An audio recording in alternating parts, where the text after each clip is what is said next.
Hey y'all, it's Lucy, Paper Glitter Glue, and today I'm going to show you some distress techniques. I see some of my friends are already on. I'm going to look over at this screen. I see Sandra Scott, Debbie Cosden, Sonia Drummond. She's always here. That's very nice. Kelly Kern. So today I'm going to just show you different ways that I kind of bring Halloween projects to life, just a few different ways.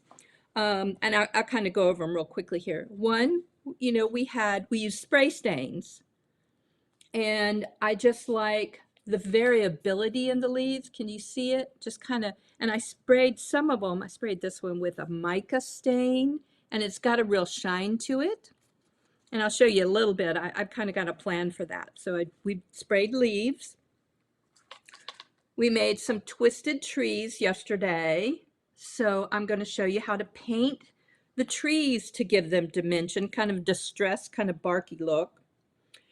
I'm not going to show this technique to you, but we did make textured paint. And what I did was I just used a stencil and then kind of painted it. This is Vlad's Castle in my book, 13 Handcrafted Halloween Houses. And that's just paint and a stencil. This house is really easy. I made this is in the VIP ticket. I think it's called Little House with Porch or Halloween House with Porch. And it's just painted on black cardstock. See, I just got a white paint and just did stripes to kind of look like the siding. And it was easy, and I think it has a great effect, and it's just cardstock. So, and this one, this is the other version where I used a template to draw the siding, and I'm going to edge it a little bit. We're going to distress this one a little bit. And with spray stains, remember we made our little books, and I sprayed the edges so it would look old. And on this house, this is house number 2 in my book, 13 Halloween Houses. And let me show you. It's just got a ton of distressing on it, and it looks really old, and I just think it's fun. Okay, so what are we going to do? We're going to distress this one, which is Spooktacular House number 1 with the texture paint. And I'm going to show you a base, a tombstone, and a tree. So I can show you how to get dimension and distressing on those projects. And I was going to ink something. Oh, yes. So first, I'm going to move these out of the way. And I'm going to switch my top-down camera,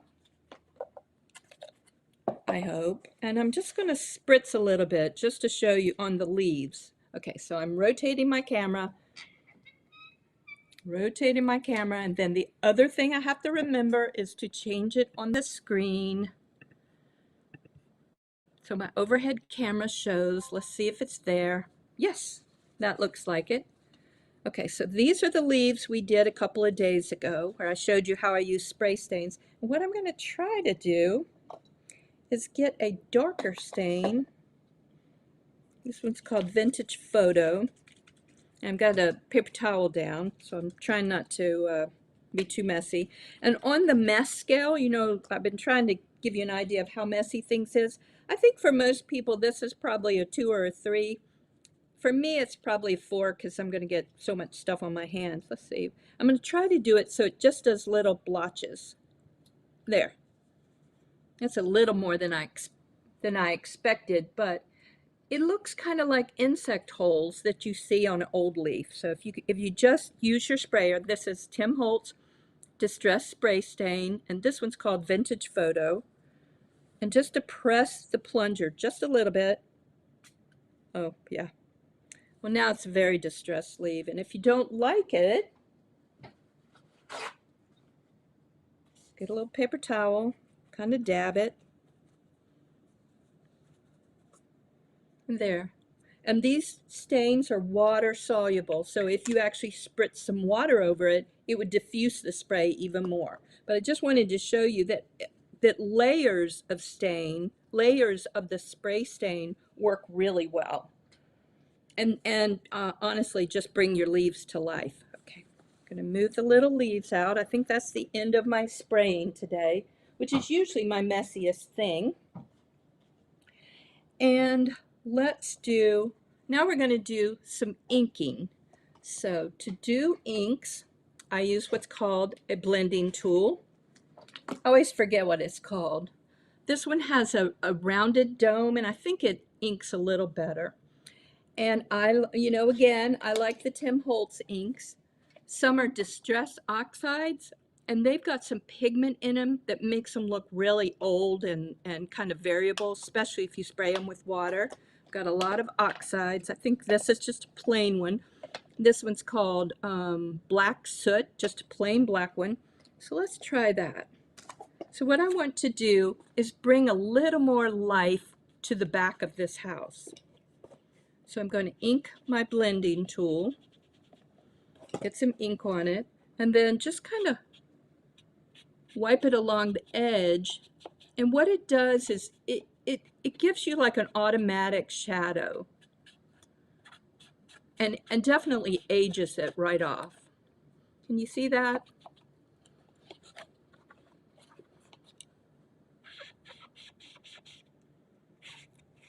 Probably looks better in person. Because this one's on this purple, it's kind of subtle. But I think it just adds dimension, much like this roof. And I think I use paint for this one, but you can use the inks for stuff like this too. So that is using your blending tool. And if you look at a house or you look at something, that the corners are almost always either they catch light or they're darker, and I just think it gives more dimension. So that's one of my favorite things. So inking is one, and these inks are great, and there are like 3 different varieties of these inks. Oh, and 12 by 12 cardstock has the distress oxide inks, and they're really fun to work with. But you can also, if you want a permanent ink, then you look for archival ink. So archival ink, and that's a permanent ink, and so it's not water soluble, so it won't, if your stuff gets wet or you want to spray a different effect, this remains permanent. So just wanted to kind of explain that. All right, now we're going to do really what is my favorite. We're going to distress. This is Spooktacular House Number 1 with the very, pretty highly textured paint. Let me get, I have like ancient paintbrushes, but because of the way I do stuff, I don't need fancy paintbrushes. I just use, I use ancient ones. Because I'm not a precision painter, it's not like I'm doing portraits and trying to do precision details. I'm trying to give something a little bit of age. Oh, I thought I didn't have my paints. But I do need a different color paint. I need black. So I have to step over my stuff. This happens every day. Step over. Find my paint.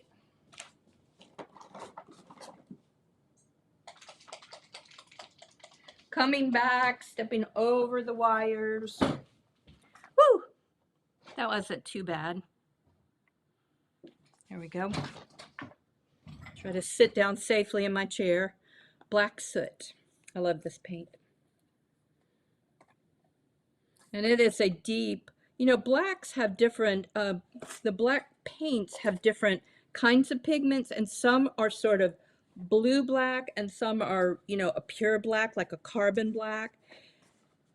Make sure you don't have too much on your paintbrush. I'm starting on the back of the house.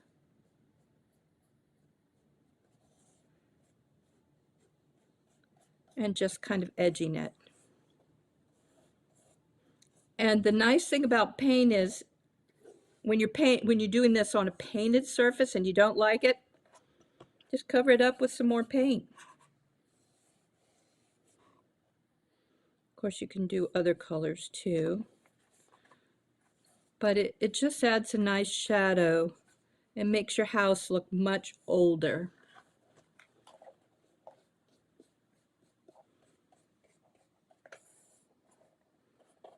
It just kind of adds to, I think, the Halloween effect. And if you wanted other colors like an orange or something, that might work well with this one. You can do that, or even a purple. I should have done a purple. That would have been good with the door and the roof. But just do a little bit and just kind of see what you think. And start off on the back while you're playing around and see if you like it. And if you don't, nobody's going to see it on the back, or almost nobody.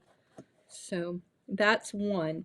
But that's just kind of a simple way to do it. Now we're going to do the fun stuff, which what I consider the fun stuff, which is making.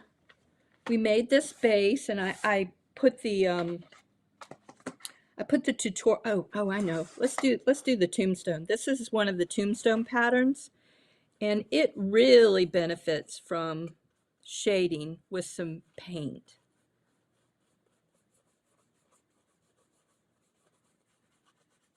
Can you see it goes from flat to really looking like stone? And different colors, you know, stone has so many different colors in it that you could use, like some blue grays. You can add some different paint colors. I always shade one side darker than the other to kind of function as a shadow.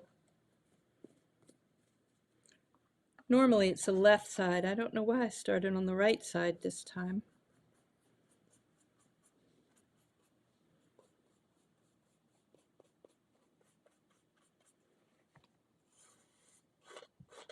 You see, now it really is looking like it just has so much more dimension.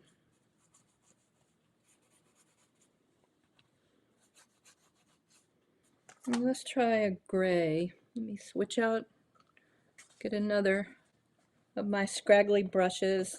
I'm going to try a gray. You can tell this is a very well loved one. This is Hickory Smoke, I think.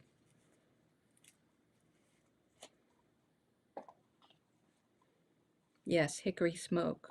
So it's a darker gray. Let's add a little bit of gray. I think I painted, no, this was Lost Shadow. This gray here was a lighter gray. All right, so let's try some white to do some white highlights.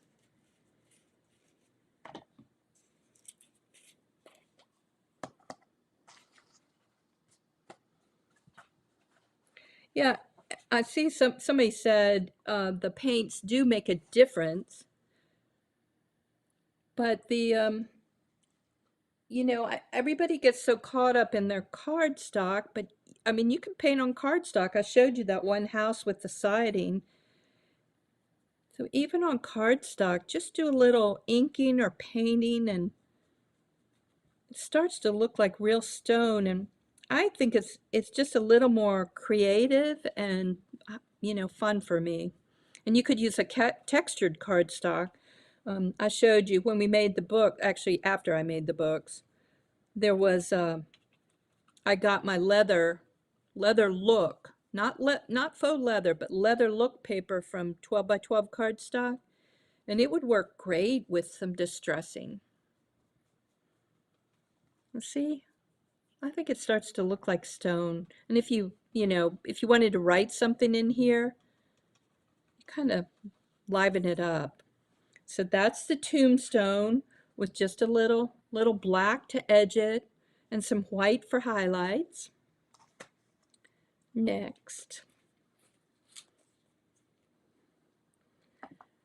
Oh yeah, somebody said she's not good at shading, but paper makes it easier to get depth. Yeah, well, you can do something like the Harlequin roof. So you do one color and another color, and that gives you depth right there.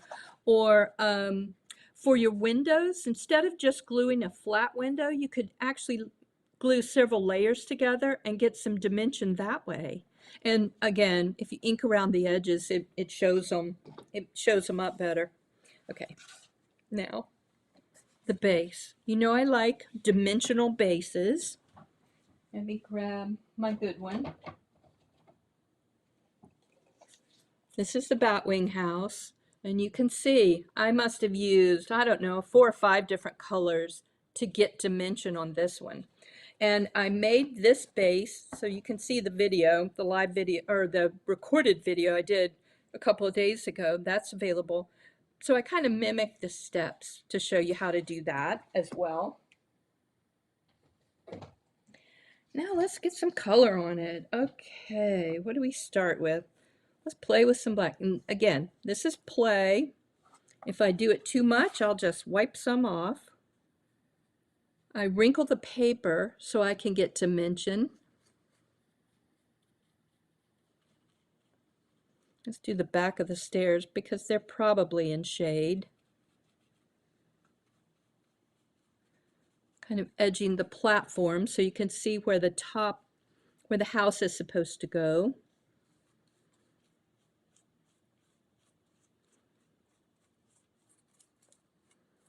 See, now we've got some cracks in the rock that are visible. I see my friend Debbie is here. I think she shows up every day. I do appreciate it. Always happy to see you guys. It's kind of like you make friends online. Or, I mean, it is like you make friends online, but it still surprises me that through this medium, you know, through the internet, we're able to kind of get to know people and really like them.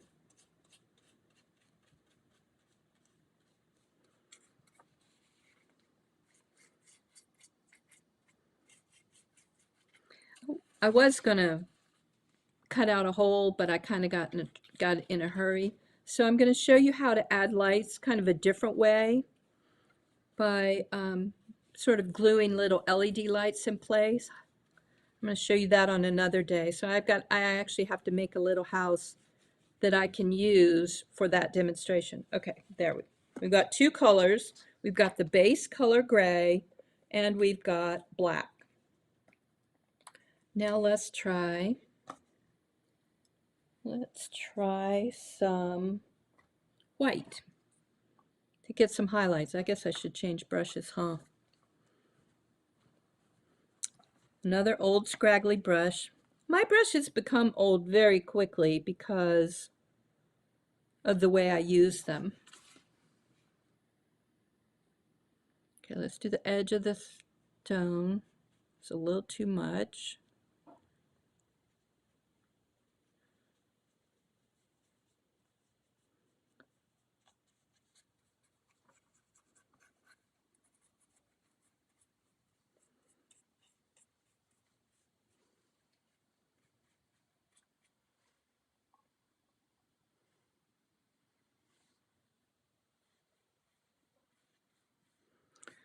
Kelly said she loved my creativity. You know, it's not. It's just honestly playing.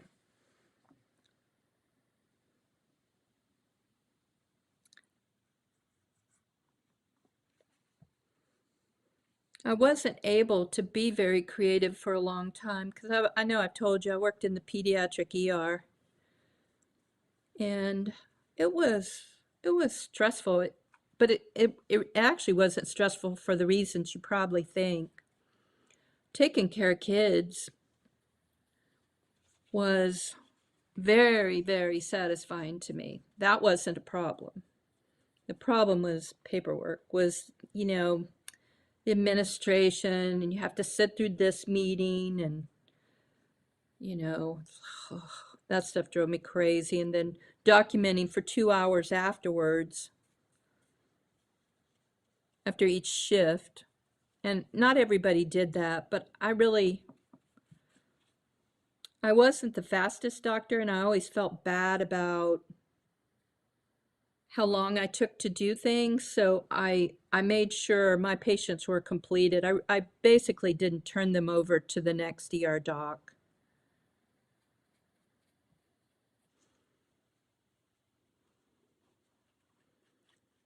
I was very possessive about my patients. I still see them sometimes, like at a store there. Oh, Dr. Lucy. Oh, it's kind of fun. Okay, I'm going to dab a little bit. That's too much over here. And if I had planned on it, I really need more colors. I need some brown in here, or some blues. I didn't bring any blues. I like blues for stone. And yeah, some brown. But you get an idea. This is so much better than the flat one we had in the beginning. Okay, now let's try a twisted tree. This one is just primed mainly with white paint, and this one I've overpainted with the gray, a very light gray. Okay, let's start. I'm gonna start with black, partly because it doesn't show up against this white paper very well. So I'm going to add black, and then we'll just see what happens.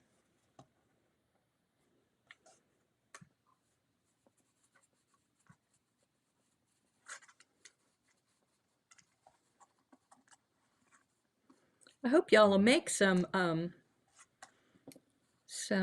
twisted trees, because they go so well with our Halloween decor. You could put them around a candy bowl or something. You can make them slightly larger and put them around a candy bowl. Several people are talking about they worked in pediatric offices. Kelly and Sandra Scott and Debbie said there was only one place to go to for a pediatric ER. Yeah, pediatric ERs are not real common.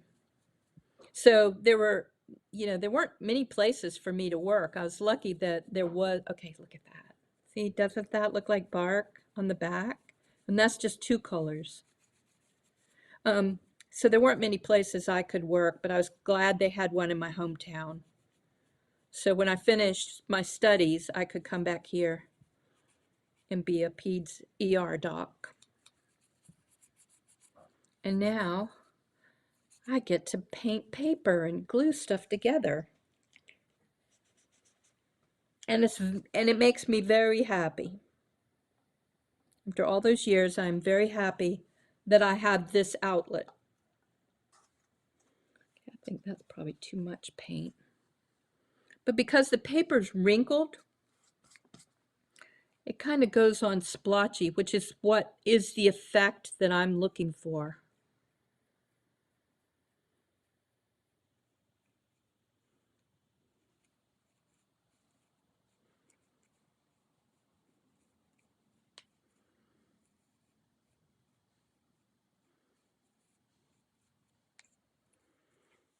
And I think you get a really artistic effect without having to be a precision artist. See, doesn't this tree look spooky now?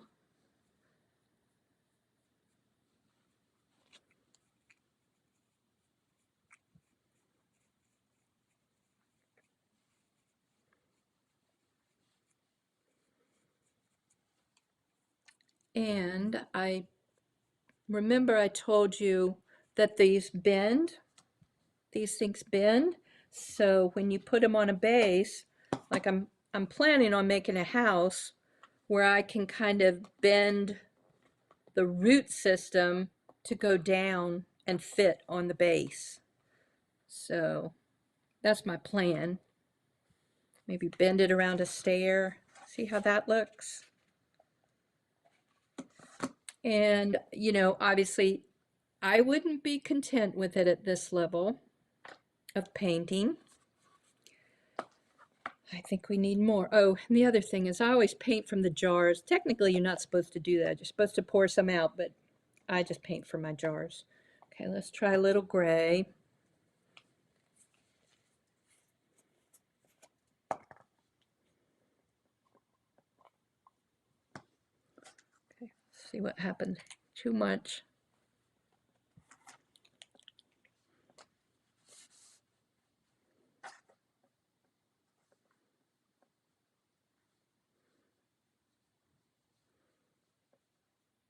I think it just gets better and better, sort of the dimension on it.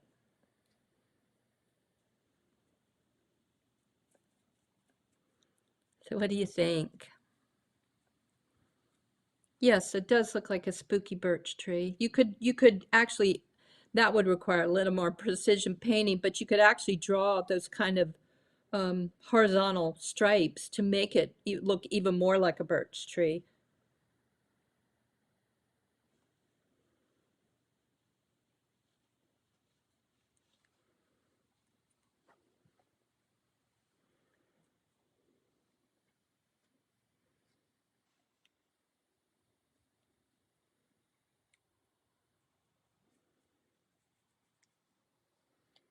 So see, nice and distressed. It looks like an ancient tree that survived for a while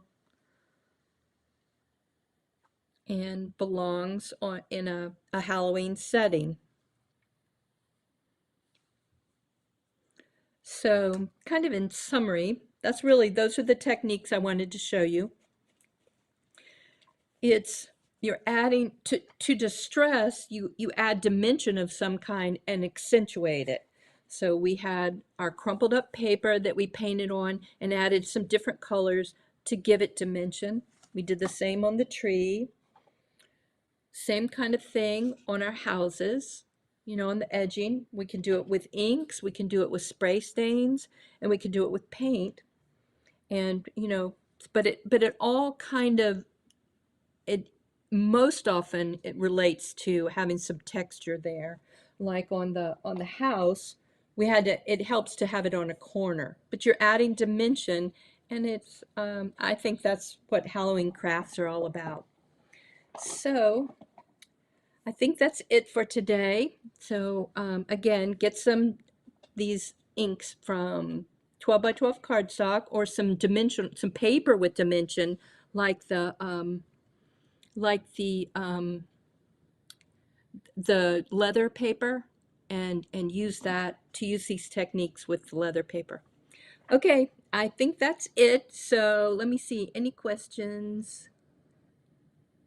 Yeah, oh, Sandra said she doesn't pour her paint because it seems to waste it. I know. This is my precious paint. I really don't want to waste it. That's exactly why I paint from the bottle. Okay, alrighty. I'll talk to y'all later.